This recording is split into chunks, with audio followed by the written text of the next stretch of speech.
Politicians are forever hearing, aren't they, from individuals and groups of concerned lay people and professionals and paid lobbyists, all wanting changes in the law or funding to help particular groups in society, sometimes with great opinion-changing results too.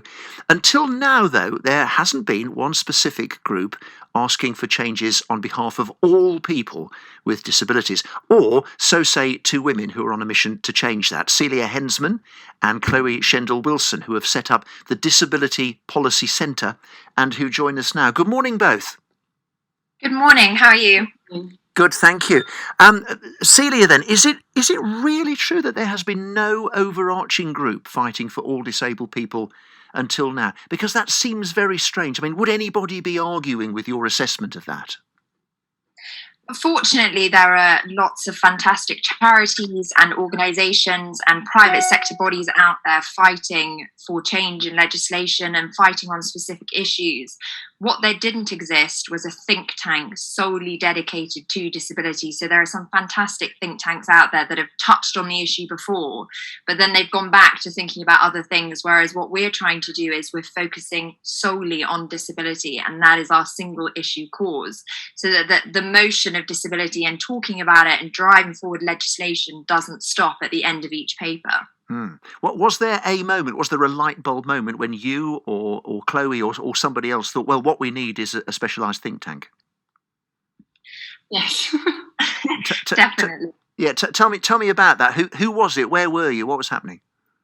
It was both of us. So we Celia and I met about a year and a half ago, and we worked in this area similarly of improving representation for disabled people. Mm-hmm. So working out how we could support disabled people who wanted to be councillors in the local community, maybe even members of parliament, maybe work in politics. And what we realised, both actually pretty much around the same time, we pitched the idea to each other of, well, nobody's doing this in the think tank space. Nobody's looking into policy specifically. As Celia said, there were other organisations and other think tanks that were looking at this area, but no one was dedicated solely to it. So it was a light bulb moment of, are you thinking what I'm thinking? Why don't we just and do it ourselves? I can imagine having a great idea like that, but having had it, I wouldn't have the faintest idea how one sets up a think tank, or even really what a think tank consists of. So what did you do about that? I mean, it was quite a challenge. We sort of sat there and we had that light bulb moment, and we sort of turned to each other and we were saying, we can do this. Nobody's doing it. So I think we set up a Zoom call with each other, and we basically sat on the phone for hours that day, and we were just writing down, how are we going to do this? How are we going to make it work? But I think for us, it's fighting for disability legislation, the improvement of accessibility and inclusivity comes quite naturally to both of us. It's something that we're so passionate about that sort of getting it off the ground and getting it going wasn't too much work for us, because it came so naturally and we'd already been working in that space before. But we've been surrounded by so many fantastic politicians and people across the political sector who were all thinking what we're thinking of. We need improved representation. We need better accessibility. It's 20% of our population has a disability. There needs to be that level of representation and inclusion and being part of that conversation, that for us it was very natural to orchestrate this to happen. And we've been very lucky that we've received some amazing support from people and from organisations and sort of across the spectrum. It's been fantastic. Well, you've answered my next question for me, because I was going to ask you, having the right people on a thing like this is going to be absolutely crucial. I mean, how many people have you got signed up now, and how was that? It sounds like they came on board pretty willingly then, because you already knew them a bit, yes?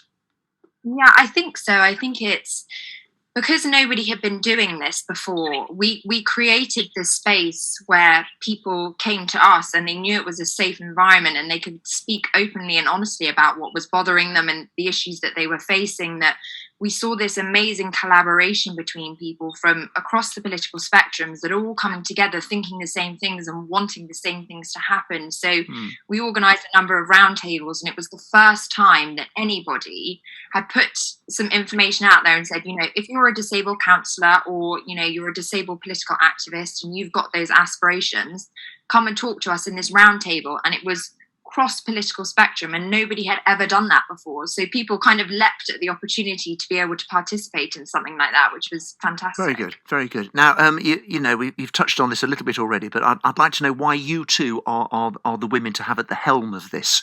Why are you so passionate? What are your personal stories regarding this issue? So for me, I've worked with disabled people for a very, very long time, and it's something I've always wanted to do. In what capacities? What sort of areas? So I've volunteered in the charitable sector. I've worked on roundtables. I've worked doing disability and inclusion consultancy. Right. It's all drawn from the fact that I have a disability myself, and throughout my life, I've come across a lot of challenges of finding school very difficult because I had to take time out. And do you mind telling us what that is? So I have something very niche and not something that a lot of people are aware of. It's called Loeys-Dietz syndrome, which is a genetic condition which basically affects the collagen in my body, so I don't produce enough elasticity, so I bend and break and my organs don't work very well. And it's kind of meant throughout my entire life I've had to step away from jobs because they didn't put accessibility measures in place. I had quite a difficult time at school trying to catch up because I had to take time out all the time. And I just sat there and thought to myself, I'm sitting here longing for these things to happen to my life and waiting for someone to implement them. Well, do you know what? I'm just going to do it myself. And she's had a lot of experience in the sector as well. And we kind of came together very much on the same wavelength of what we wanted to do, and sort of sat there and said, nobody else is doing it. Instead of waiting for somebody else to do it, let's do it ourselves. And what were your areas, Chloe? Yeah, so I've worked in, so it's some experience that I've had sort of in my upbringing. I've seen a lot how good state intervention or bad state intervention, whether that's in the schools or the local authorities, can sort of impact people with disabilities and how that can impact on someone's life. And again, if we can get personal, why would you particularly notice that? What is your personal story then, or those of the story of those around you? It was more looking at sort of people in my family that had gone through the system and gone through different areas.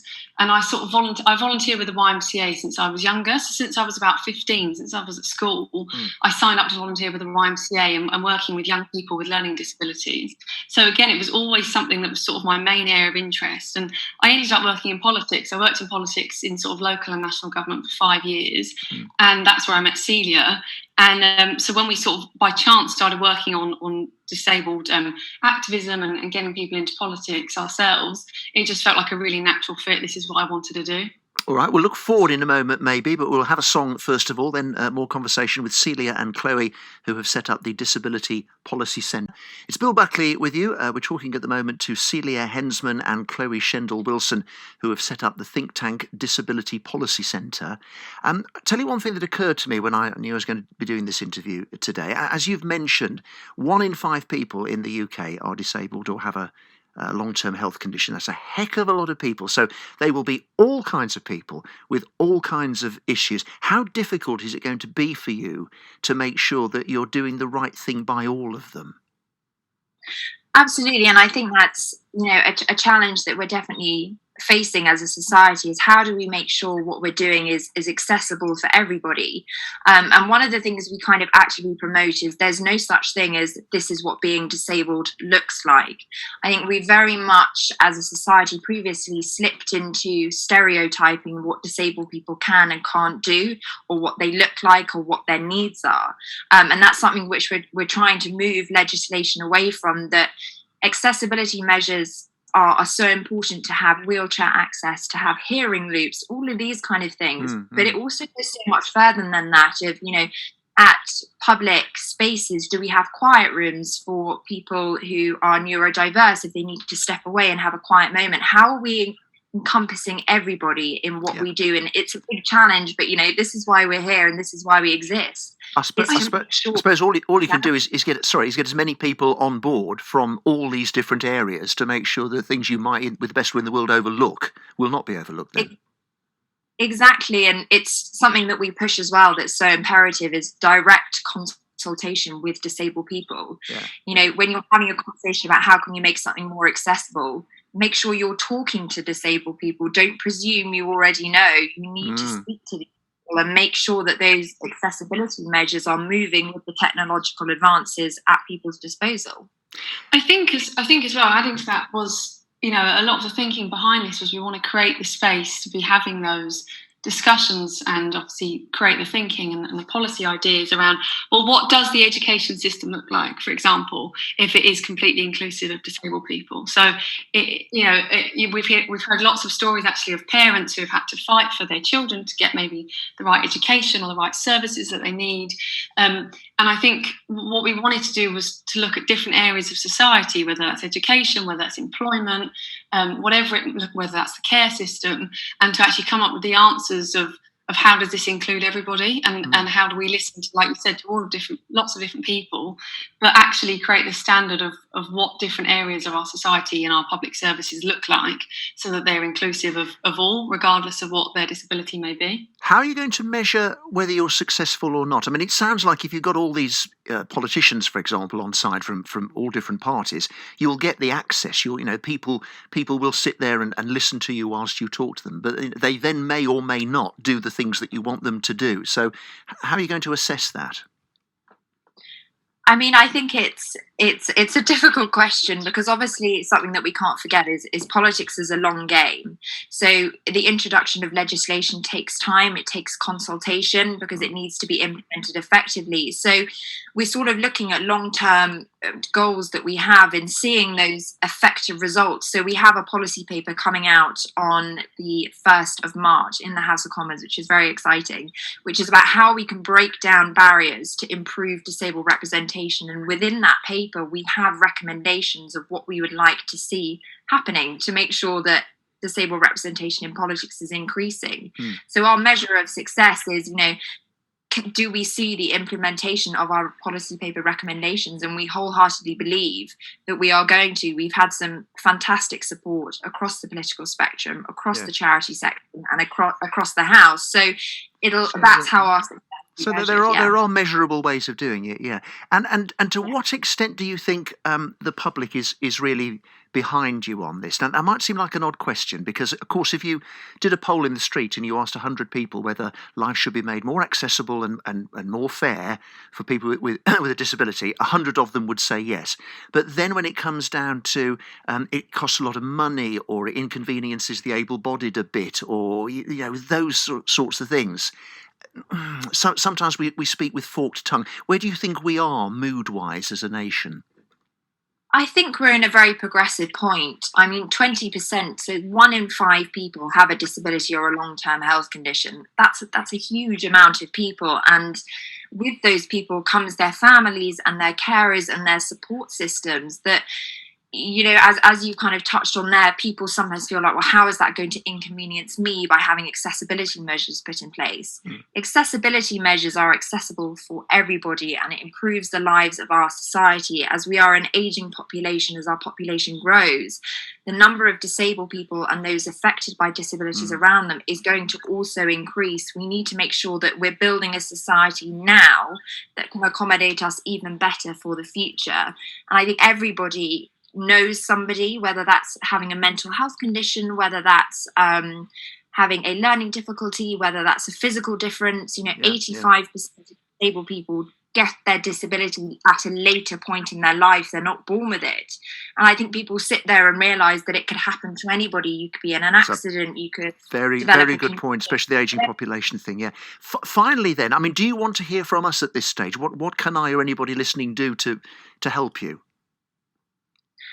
I think the most important thing is to make sure that we're highlighting the talents of disabled people. And if you're an employer, that you recognise those talents. And disabled people are often seen as a burden, and that's something we're trying to break down. It's how much is this going to cost me? How much a reasonable adjustment is going to be? And it's not that at all. No. It's talents of disabled people. We need to be utilising them as a society. So if you're sat at home as a disabled individual and you have a level of authority or you would like to contribute to what we're doing, please do get in contact with us, because the more people we can talk to and the bigger voice that we have as an organisation, the more impact that we can make. And if you're an employer or you are a teacher or you work in any sector, make sure you're treating disabled people as equally valuable in society as everybody else, because we are.